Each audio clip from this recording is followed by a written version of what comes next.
vamos a hablar de dos temas y voy a estar en compañía del doctor García, que es nuestro fellow de imagen corporal, y la doctora Carrascal, que es nuestra residente. Vamos a hablar sobre los beneficios de implementación del IRAS en la clínica y cuál ha sido la experiencia en la Fundación Santa Fe durante estos años que hemos usado el IRAS.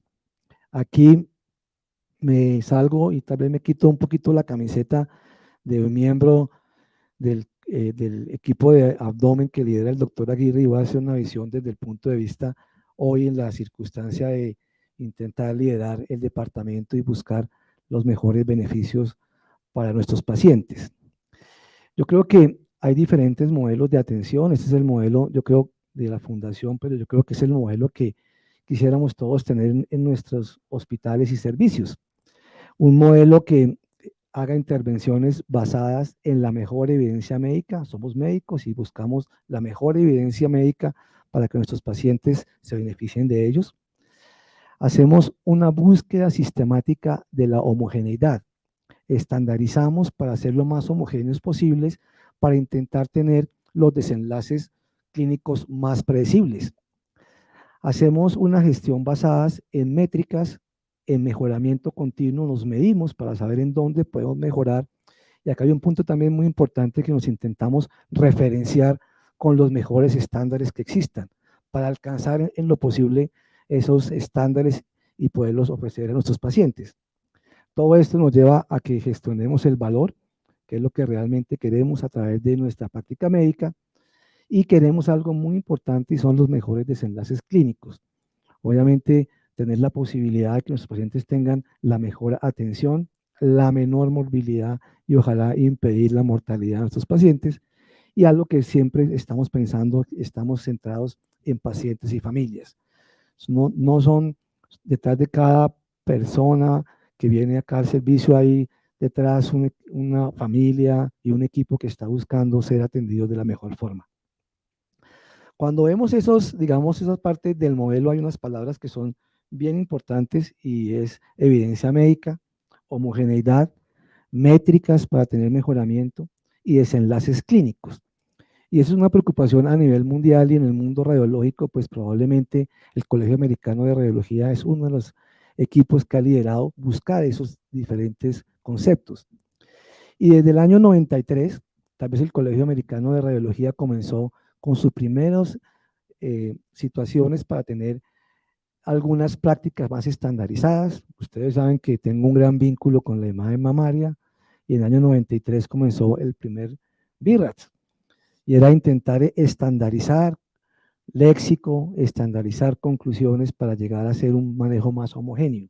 Año 93 en la mamografía, pero ahora estamos involucrados en un número grandísimo de RATs, el LIRAT que estamos viendo, el LONRAT, el TIRAT, el PIRAT, el GIRAT, que de pronto es más una intención de los ginecólogos, el CIRAT, el NIRAT, el CARRAT y el HIRAT. Son algunos de los que están ya y de pronto ya hay otros que están saliendo, pero todos con la misma filosofía.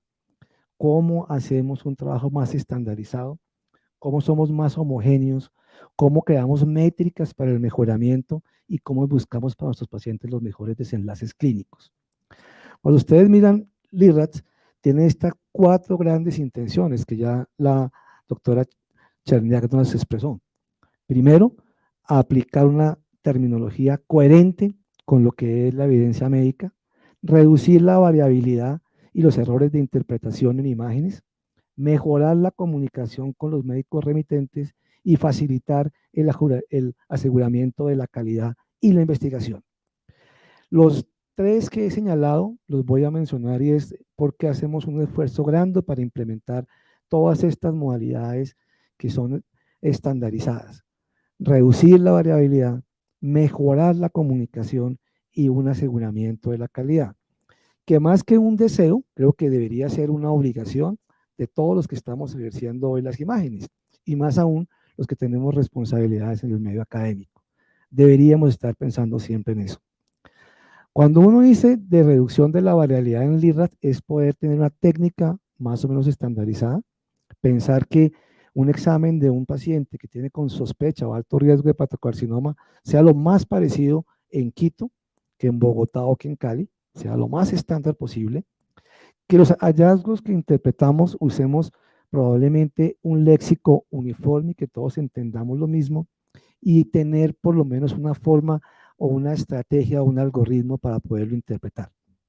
En técnica, pues yo no voy a mencionar mucho, pero Lira hace un avance gigantesco en técnica, ya la doctora Cher nos mostró, tener exámenes homogéneos y ver cómo en TAC, tanto como en resonancia, existen recomendaciones, sabiendo que hay unos estándares mínimos para uno poder hacer un examen adecuado. Eso disminuye realmente la variabilidad y una vez es la queja de los clínicos ver que hay exámenes muy diferentes y tal vez un comentario que no nos gusta es por qué en ese hospital lo hacen bien y en el de al lado tan pronto lo hacen tan diferente.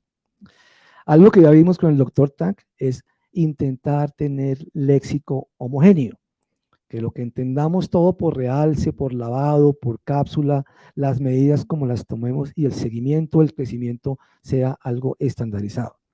Que la interpretación no sea variable y que nos permita en estos pacientes tomar las mejores descripciones para las mejores conductas. Estandarizar para disminuir la variabilidad. También ya vimos que ojalá si tuviésemos unas estrategias y algoritmos lo más parecido, pues vamos a llegar en general a conclusiones, si no iguales, muy similares. Vimos muy bien, nos explicó el doctor Tank, cómo uno en diferentes variables basadas en tamaño y criterios mayores hacemos una aproximación que ahora veremos a una probabilidad de que estemos enfrentados a un paciente con hepatocarcinoma o con malignidad. Y muy interesante que a medida que ha venido creciendo LIRAT, nos dan nuevos conceptos que antes no teníamos y hoy hablamos de LIRAT M, que es realmente algo nuevo, el LIRAT a nivel de invasión portal o vascular, y eso obviamente cada vez lo vemos dentro de un algoritmo de manejo que a medida que lo estemos aplicando va nuevamente a algo y es disminuir la variabilidad de lo que estamos haciendo. Muy interesante, unos temas que ustedes saben que me apasionan y es ver cómo hacemos el seguimiento de pacientes. Ver que la forma en que lo estamos midiendo y que lo estamos interpretando sea lo más parecido en cada parte. Yo siempre le he dicho a mis residentes y fellows, que muchos aquí ya están, son grandes profesores, que ojalá gastáramos igual tiempo, no solamente en diagnosticar, sino en seguir los pacientes. Haremos a veces el diagnóstico en uno o dos exámenes, pero tendremos múltiples exámenes de seguimiento en estos tipos de pacientes. Y algo que nos obsesiona es la comunicación. Cómo en forma efectiva comunicamos lo que estamos haciendo. Sabiendo, como dice Lirrat, que probablemente existen algunos criterios que deberían siempre estar incluidos en los reportes que hacemos, dando la información relevante a los clínicos para tomar decisiones, sabiendo que lo debemos hacer tanto en pacientes de diagnóstico como en pacientes que ya han sido tratados. Buscar siempre la forma ordenada de decirlo. No es, digamos, útil tener el mejor equipo, la mejor técnica, la mejor interpretación, si no lo podemos comunicar bien. Un gran reto en el mundo radiológico, comunicación efectiva. Y dentro de todo esto, hay que también ver, y les digo, pensar si lo estamos haciendo bien. No siempre con el ánimo del juicio, sino con el ánimo del mejoramiento continuo. Y es tal vez más una reflexión y una invitación para que en cada centro comiencen a pensar cómo pueden saber si lo están haciendo bien. Y hay al menos 4, pero que probablemente van a ser muchos más, criterios de indicadores de calidad cuando usted aplique, en este caso específico, la modalidad LIRAS en sus centros. Es preguntarse cuál es la calidad del estudio que están haciendo, cómo están haciendo el reporte, cómo lo deberían hacer y cómo lo hacemos cada vez mejor. Cómo y si estamos haciendo correlación patológica de lo que estamos leyendo y algo que ya también se mencionó, cuál es la variabilidad interna de los grupos para reportar los estudios. Invitación, yo creo, para que nos inquietemos y nos pongamos metas para lograr los mejores estándares en beneficios de pacientes. En comunicación, creo que las herramientas hoy de tecnología cada vez nos muestran mejor la posibilidad para mostrar a los clínicos lo que estamos viendo. Aquí yo creo que la tecnología nos está permitiendo incorporar dentro de los reportes probablemente imágenes que para que los clínicos entiendan lo que estamos haciendo y qué criterio estamos haciendo para llegar a esa conclusión. un reto que no deberíamos esperar y hoy con todas las posibilidades de los sistemas de información deberíamos aplicar en forma rápida, como lo hace este artículo en donde dicen los clínicos cómo deberíamos reportarle lo que estamos viendo más allá de la descripción. Indicadores de calidad. A veces sabemos que muchos de nuestros pacientes no tienen evaluación histológica, algunos pues probablemente son tratados, pero muchos, por ejemplo, van a biopsias y muchos están, por ejemplo, siendo llevados a trasplante y queremos saber lo que dijimos, qué tan lejos o qué tan cercanos estamos de lo que dice la literatura. Aquí está más o menos lo que se ha escrito. Las probabilidades, como nos mencionó el doctor Tang, de malignidad para cada una de las categorías LIDRAT, sabiendo que a mayor avance en la categoría, mayor probabilidad de malignidad. Pero es bueno sentarnos a ver si lo que estamos haciendo lo estamos haciendo bien, sentar y analizarlo, como lo hacemos y nos enseña el grupo, oiga, mire, esto probablemente el criterio no fue el que nosotros estamos usando. Y un reto bastante grande también es cómo es la variabilidad interna, tanto en hallazgos como en categorías. Nos dijeron que probablemente el IRADS ha tenido una evolución cada vez mejor a la menor variabilidad inter e intraobservador. Probablemente atribuible que antes no había criterios tan claros, no había un entrenamiento adecuado y mire que los primeros, algunos estudios demuestran una correlación pobre, pero cada vez comenzamos a tener mejores correlaciones entre los observadores y eso sería fundamental, porque yo creo que es importante saber que si en la fundación, el estudio lo lee el doctor Aguirre, que seguramente quedará muy bien, yo me voy a aproximar un poquito a él, a lo que él nos enseña y nuestra correlación debería ser muy cercana y no tan diferente y no solamente, porque si no, ahí hay oportunidades de mejoramiento. Por eso creo que el IRAD es una gran oportunidad que nosotros no debemos perder. Ustedes saben que, por ejemplo, algunos grupos, como los grupos europeos, todavía no la adoptan, pero ven ahí una oportunidad gigantesca para que ustedes vean mejorar su práctica, disminuir la variabilidad, mejor comunicación, probablemente hacer unos estudios de un control de calidad y eso es lo que uno quisiera tener en su hospital.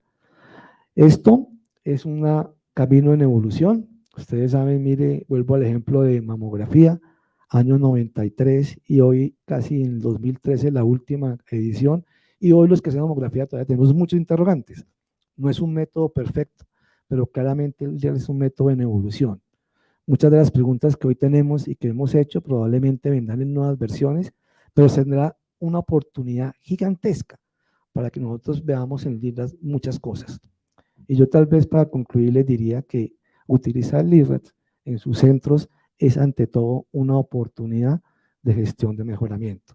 Creo que es una oportunidad para mejorar la comunicación con los clínicos. Creo que es una oportunidad en educación para que las nuevas generaciones comiencen a estandarizarse y ser más homogéneos. Creo que hay oportunidades de investigación porque muchas de las preguntas que están haciendo ustedes, que tenemos nosotros, probablemente también la doctora Chernak las tendrá y la única forma de poderlas contestar es tener grupos colaborativos para responder y mejorar la evidencia. Entonces yo creo que en grandes oportunidades, indudablemente tendremos mejores desenlaces para nuestros pacientes. O sea que yo tal vez les diría al grupo nuevamente gracias por venir aquí a enseñarnos, pero yo creo que acá hay una oportunidad gigantesca para hacer las cosas como todos queremos cada vez mejor. Voy a invitar al doctor García y a la doctora Carrascal para que rápidamente nos muestren en dónde estamos y qué hemos hecho en nuestra experiencia en la fundación y qué hemos gestionado para mejorar la calidad al implementar LIRADS. Para comenzar, entonces voy a mostrar entonces la experiencia que tenemos con el uso de LIRADS en la institución. Bueno, gracias.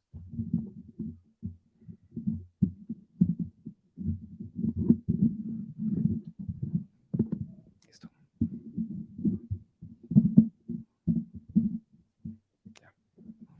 Entonces, se analizaron las lesiones fueron 134 lesiones que se analizaron dentro de un grupo de 122 pacientes en el transcurso entre 2017 y 2022. A estos pacientes en promedio se les realizaron entre 1 y 8 estudios desde el momento del diagnóstico en adelante. Y se le realizaron básicamente imágenes de control o de seguimiento entre 3 a 6 meses. Importante recalcar que se descartaron 2 pacientes de ellos por un antecedente de síndrome de Budd-Chiari, lo cual los descalificaba para ser clasificados bajo LIRADS. Dentro de los grupos etarios más frecuentemente encontrados, vimos que finalmente se encontraron entre la sexta y la séptima década, encontrando que la mayor estaba entre 60 y 69 años, con el 47%. En cuanto al género, de manera predominante fue más frecuentemente encontrado en el sexo masculino, con un 59%. Y ya entrando dentro de la clasificación de las lesiones LIRADS, nos dimos cuenta que finalmente las lesiones LIRADS 5 fueron las más frecuentes con un 55%, seguidas por las LIRADS 3 con un 33% y posterior el LIRADS 4 con un 8%. Acá voy a mostrar entonces la distribución de estas lesiones de acuerdo a sus características dentro de cada LIRADS, dentro de los LIRADS más importantes, los cuales son el 3, el 4 y el 5. Entonces, dentro del LIRADS 3, que fue el 33%, vamos a darnos cuenta que finalmente lo más frecuentemente encontrado eran lesiones que tenían hiperrealce no en anillo, de tamaño entre 10 y 19 milímetros, seguido de las mismas lesiones con hiperrealce no en anillo menores de 10 milímetros. Y luego en menor proporción lesiones sin hiperrealce que estaban más influenciadas por su tamaño. A continuación, entonces, voy a mostrar una de las lesiones más características que tuvimos. Esta es una lesión en el segmento 7 con hiperrealce homogéneo, no en anillo, que medía aproximadamente 18 milímetros y vemos como en fases más tardías hay una retención desde medio de contraste, por lo cual decimos que no hay lavado y tampoco vimos cápsula.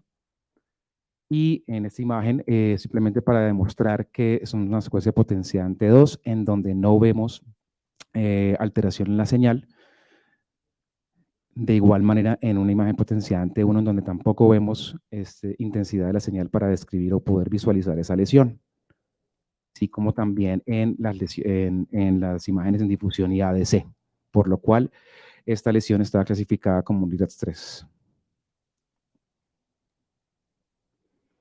Pasando para el LIRADS 4, recordando entonces que era el 8% de los pacientes, tenemos entonces que lo más frecuentemente encontrado fueron lesiones con hiperrealce no en anillo que tenían más de 20 milímetros.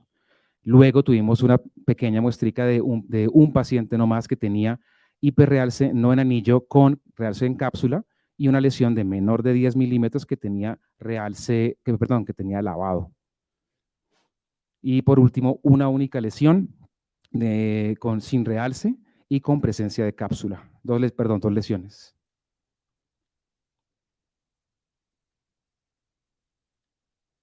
Bueno, a continuación entonces voy a mostrar una de las lesiones de LIRADS 4.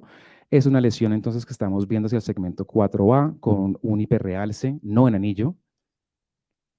Y posteriormente vemos entonces cómo esta lesión en fases un poco más tardías, como la lesión lava, y no se visualizó en este momento cápsula. También importante de notar que esta lesión tenía menos de 10 milímetros, fue la que yo había puesto y la que había mostrado antes.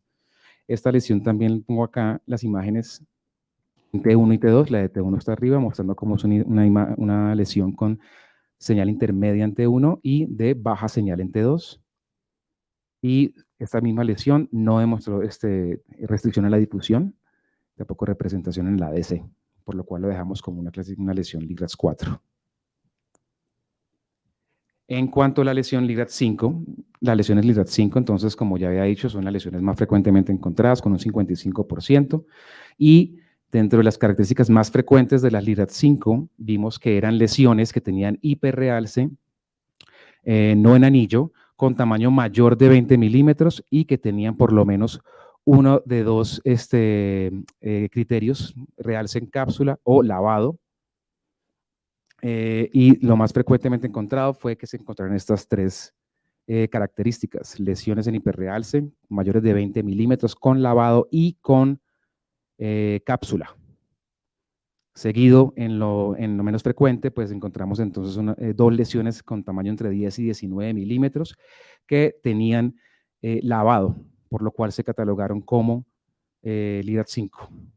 Y por último también 4 lesiones con hiperrealce no en anillo entre 10 y 19 milímetros que tenían exclusivamente es una de las dos características.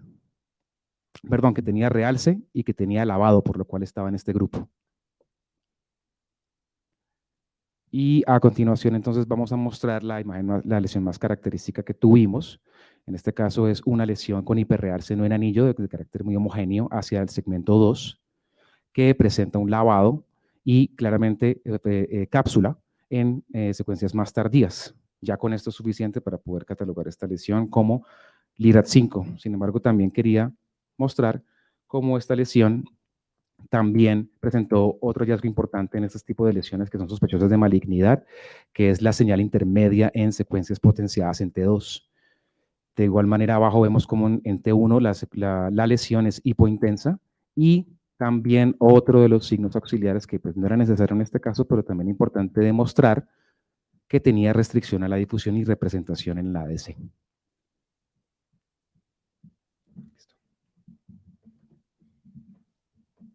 Ok, bueno. Buenas tardes. En cuanto a patología, entonces, de estos 123 pacientes que tuvimos, 52 de ellos tenían resultado histopatológico. Nos dimos cuenta que la gran mayoría de esta muestra correspondía a la categoría LIRAD5, como lo vimos también reflejado en nuestras categorizaciones. Entonces, vemos que la gran mayoría correspondían a pacientes con patología, el cual era maligna en un 78.9% de los casos. De esos, teníamos una distribución bastante, con una tendencia bastante marcada hacia el carcinoma hepatocelular de patrón trabecular. El 37 de nuestras patologías correspondían a carcinoma hepatocelulares que hacían referencia a un 90.2% de todas las patologías. En cuanto al IRADS3, entonces, teníamos que el 42% de estas lesiones eran malignas y el 100% de estas lesiones malignas eran carcinomas hepatocelulares y como la más predominante, el carcinoma hepatocelular de patrón trabecular. Haciendo una relación entonces con el parámetro del IRADS en cuanto a los porcentajes, teníamos que estábamos por encima tanto del rango de malignidad como de la detección de carcinoma hepatocelular. En cuanto al IRAD4, teníamos dos patologías, el 100% de ellas fueron malignas, registrándose carcinoma hepatocelular de patrón pseudoacinar. También por encima de la media del IRADS en un 100%. En cuanto al LIRAD5, teníamos que el 91% de estas muestras de patología eran malignas, de las cuales el 84.3% fueron carcinomas hepatocelulares y otra vez vimos que el dominante era el patrón trabecular, seguido el pseudoglandular, pseudoacinar y el esteatopatítico. Teníamos un caso y un caso de carcinoma de hepatocolangio y colangiocarcinoma. Igual, encontrándonos por debajo de el parámetro LIRADS en cuanto a malignidad y en cuanto a detección de carcinoma hepatocelular. En LIRADS-M teníamos 100% de malignidad de las muestras registradas y el 67% fueron carcinoma hepatocelulares. Acá teníamos una distribución más o menos también como predominante del trabecular y teníamos un caso de colangiocarcinoma. Aquí encontrándonos entonces por encima de la media de malignidad y por encima de la media de detección de carcinoma hepatocelular.